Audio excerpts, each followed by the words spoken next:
Hi, and welcome to today's topic, the non-bank alternative. In this video, we're going to consider the following: the reason the non-bank lenders exist, the services that they provide to the average borrower, 3, their simplified income verification method, and number 4, the type of customers that fit their lending appetite. My name is Henry Ike, the founder of Ike.Finance.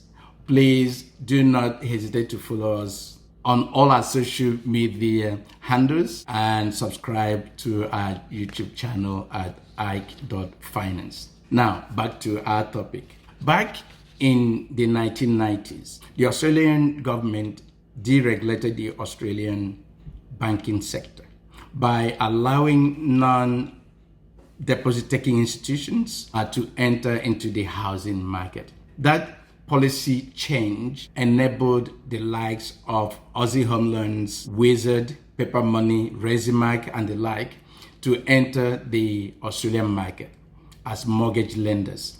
Now, that in itself brought huge benefit to the average home loan or home owner in the form of choice, competition, and a lower interest rate, because the big banks were now forced to compete in the same market and to compete for the same customers. And so generally people were benefiting because of competition.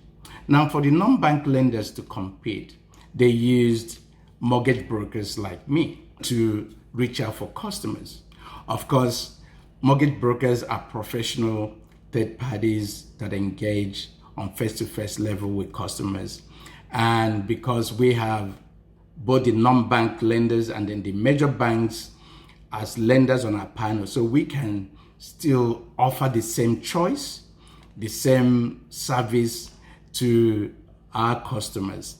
And so the reason for really talking about the non-bank lenders today is to highlight what I can do for you as a broker.